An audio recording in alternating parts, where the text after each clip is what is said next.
दोस्तों आज की इस वीडियो में हम बात करने वाले हैं फ्लाइट वैक्सीन और वीज़ा से रिलेटेड अपडेट। जैसे कि आप लोगों को पता है कि सऊदी गवर्नमेंट ने 20 कंट्री के ऊपर फ्लाइट पे सस्पेंड लगा दिया है, जो कि इंडिया का भी नाम उसमें शामिल है। तो बहुत लोग 14 दिन अदर कंट्री बिता के ये 20 कंट्री छोड़ के आ रहे थे। तो अभी आप कौन कौन सा कंट्री जाके आ सकते हैं, कौन कौन सा कंट्री ने बैन अभी लगा दिया है और वैक्सीन के हवाले से अभी क्या अपडेट आ रहा है, जिन लोगों का वीज़ा एक्सपायर हो गया उनके बारे में अभी क्या अपडेट आ रहा है, जो लोग छुट्टी जाना चाहते हैं सऊदी अरब से इंडिया उनके बारे में क्या अपडेट आ रहा है। तो यहाँ पे हम पहले बात कर रहे थे कोरोना केस के बारे में। आप यहाँ पे देख सकते हैं 24 घंटे का कोरोना केस है, जो कि सबसे ज़्यादा फिर से जो है रियाद में आया है। और ये देख सकते हैं 24 घंटे का केस है और जो कि सबसे ज़्यादा आदमी ठीक भी हो रहे हैं। और यहाँ पे आप देख सकते हैं ये इतने आदमी का जो है डेट हो चुका। अभी तक सऊदी अरब में 10 मिलियन से अधिक लोगों को जो है वैक्सीन लग चुका है। और इसी को देखते हुए अभी आप लोगों को पता है कि वैक्सीन जितना जल्दी जो कंट्री लगा लेगा उस कंट्री में तुरंत नॉर्मल हो जाता है।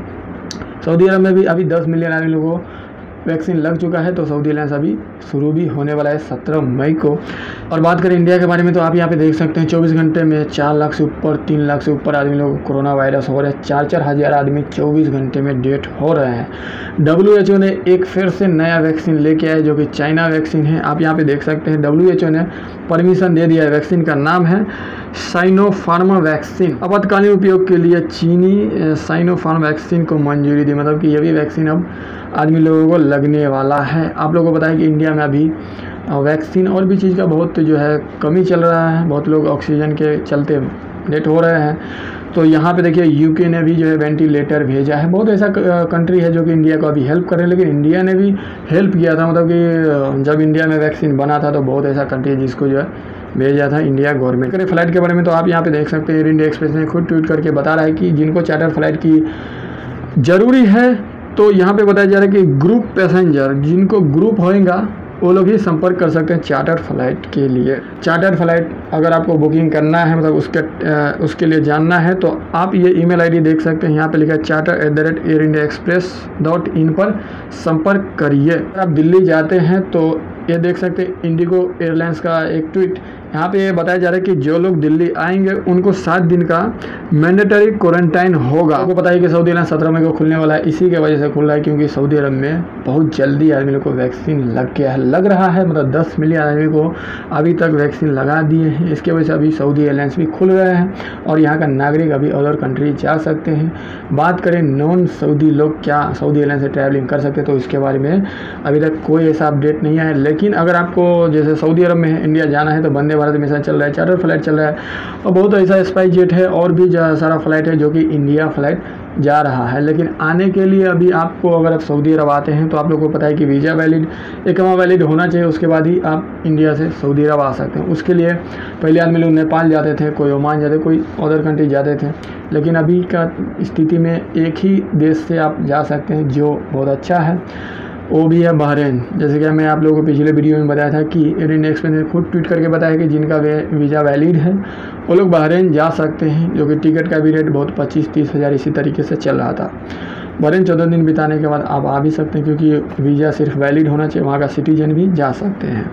यहाँ पे एक भाई का सवाल था कि भाई मैं एक वैक्सीन लगा लिया हूँ, क्या मैं सऊदी अरब से इंडिया जा सकता हूँ? तो अगर आप एक वैक्सीन लगाए हैं तो बिल्कुल जा सकते हैं। सिर्फ आपके पास तवक्कलना एप्लीकेशन ज़रूरी है, क्योंकि आप एक वैक्सीन लगाए हो किनको पता है। तब तवक्कलना में आपको दिखाना पड़ेगा। जैसे कि आप एयरपोर्ट पर जाओगे, अगर कोई पूछ लिया कि आप वैक्सीन लगाए हैं या नहीं लगाए, तो आप तवक्कलना पे दिखाओगे तो उसमें लिखा रहता है इम्यून, मतलब कि आप एक वैक्सीन लगा लिए हैं, फर्स्ट डोज लगा लिए हैं, तो उसमें आप बता सकते हैं। लेकिन क्या प्रूफ है कि आप फर्स्ट डोज ले लिए हैं? तो हो सकता है आप तवक्कलना एप्लीकेशन ज़रूर लोड करके जाए। PCR टेस्ट तो आप लोगों को पता है कि अगर आप इंडिया जाओगे PCR टेस्ट लगेगा। और दिल्ली एयरपोर्ट पे अगर ऑनलाइन फॉर्म भर देते हो तो अच्छा रहेगा। इंडिया में जाने के बाद जो है कुछ क्वारंटाइन से छूट मिल जाता है। यहाँ पे बहुत लोगों का मन में सवाल था कि भाई हम सऊदी अरब से इंडिया जाना चाहते हैं, क्या खुद से फाइनल एग्जिट या फिर छुट्टी लगा के क्या सऊदी अरब से इंडिया जा सकते हैं? अपने मुल्क खुद से मोबाइल से लगा के क्या जा सकते हैं? कपिल का ज़रूरी नहीं पड़ेगा क्या? तो आप यहाँ पे देख सकते हैं मैं खुद गया अफसर में गया। मैं सोचा कि मैं खुद से देखता हूँ लगा के क्या मुझसे लग जाता है।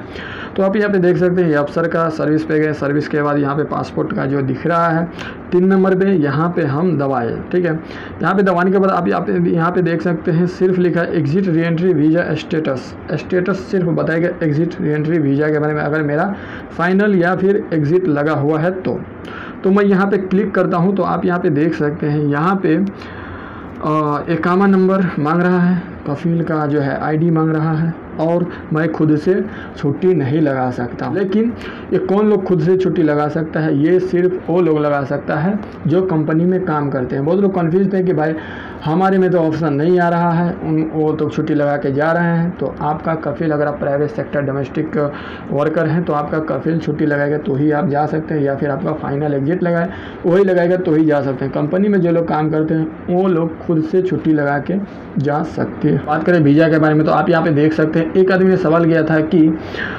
मेरा निजी ड्राइवर एक भारतीय है जो अपने वादों के लिए एग्जिट वीज़ा के साथ भारत छुट्टी पर गया था, उसकी वापसी पर क्या प्रक्रिया है? मतलब कि इसका एक ड्राइवर है जो कि इंडिया छुट्टी पे गया था और उसको आना है, तो इसके लिए क्या नियम है? जवाजात से पूछा है तो जवाजात कह रहा है कि ये जो नीचे में दिखाई दे रहा है 20 कंट्री, उसको छोड़ दीजिए। उस कंट्री को छोड़ के आप कोई सा भी कंट्री में जाके 14 दिन बिताने के बाद सऊदी अरब आ सकता है वो ड्राइवर। उसका वीज़ा और जो भी इकामा है वो वैलिड होना चाहिए, वो आ सकता है। तो एक आदमी ने और सवाल किया था, पूछा था कि फिलिपिनिया घरेलू कार्यकर्ता जिसके पास एक निकास और वापसी है जो वापस नहीं लौटा, मतलब कि यहाँ पे बताया जा रहा है कि मैं छुट्टी गया और छुट्टी अपने मुल्क गया, वहाँ से मैं सऊदी अरब नहीं आ पाया, 2-3 साल हो चुका है, तो क्या मैं आ सकता हूँ? तो आप लोगों को पता ही है कि आप सऊदी अरब में 2 साल काम किए, उसके बाद आप छुट्टी गए, छुट्टी पे नहीं आ पाए, जैसे कि नहीं आ पाए तो आपके ऊपर 3 साल का बैन लग जाता है। 2 साल यहाँ, 3 साल आप जो मुल्क में जाओगे वहाँ पे आपको बिता के सऊदी अरब टोटल हो जाता है 5 साल, उसके बाद आप सऊदी अरब आ सकते हो। लेकिन ये नियम सिर्फ डोमेस्टिक वर्कर के लिए, जैसे प्राइवेट सेक्टर में काम करते हैं उन लोगों के लिए है। कंपनी के लोग अगर नहीं आ पाते हैं तो आप लोगों को पता है कि वो लोग ज़िंदगी भर नहीं आ सकते हैं। तो यहाँ पे जवाजात कह रहा है कि उनके ऊपर 3 साल का जो है बैन लग जाता है, मतलब 2 साल तो यहाँ कट के गए, 3 साल आप अपने मुल्क में बिताएंगे तो टोटल हो जाता है 5 साल, उसके बाद आप जो है आ सकते हैं, 5 साल हो जाएगा। तो यहाँ पे एक आदमी ने और सवाल किया था जवाजात से और पूछा था कि a worker who is a patient in India and it is one of the countries that he is. यहाँ पे पूछा था कि जिनका इकामा एक्सपायर हो गया उनको क्या करना चाहिए। तो यहाँ पे जवाजात कह रहा है कि जिनका इकामा एक्सपायर हो गया है या फिर वीज़ा भी एक्सपायर हो गया, उनको खुद से बढ़ा के अफसर या फिर मुकीम के थ्रू इलेक्ट्रॉनिक जो भी चीज़ है उससे आप बढ़ा के, और आपका वीज़ा वैलिड होना चाहिए और जो भी ट्रैवल डॉक्यूमेंट है वो वैलिड होना चाहिए। अभी तक कहीं भी ऐसा नहीं लिखा कि वैक्सीन दोनों डोज 2 लोग लगा लिए हैं वो लोग इंडिया से सऊदी अरब नहीं आ सकते हैं। ठीक है, आपको अगर इंडिया से सऊदी अरब आना है तो यहाँ का अभी तक ऐसा नियम नहीं कि दोनों डोज लगाए हैं वही लोग आ सकते हैं, या फिर यहाँ से जो लोग जाना चाहते हैं दोनों वैक्सीन लगाए हैं वही लोग जा सकते हैं, ऐसा नहीं नियम आया है। लेकिन जो लोग सऊदी अरब में रहते हैं उनको दोनों डोज अब लगाना बहुत ज़रूरी है, क्योंकि काम भी कुछ दिन के बाद ऐसा होगा कि काम पे भी नहीं जा सके, क्योंकि अगर आप दोनों वैक्सीन नहीं लगाए तो यहाँ बताया जा रहा है कि जिनका वीज़ा वैलिड है, इकामा वैलिड है, वो 14 दिन ये 20 कंट्री को छोड़ के 14 दिन कुछ भी कंट्री बिता के आ सकते हैं। तो आज का डेट में ये था कुछ वीज़ा से रिलेटिव, फ्लाइट से रिलेटिव जानकारी जो कि इस वीडियो में बताने का पूरा कोशिश किया हूँ। दोस्तों आज की इस वीडियो में इतना ही, फिर मिलते हैं अगले वीडियो में नई जानकारी के साथ।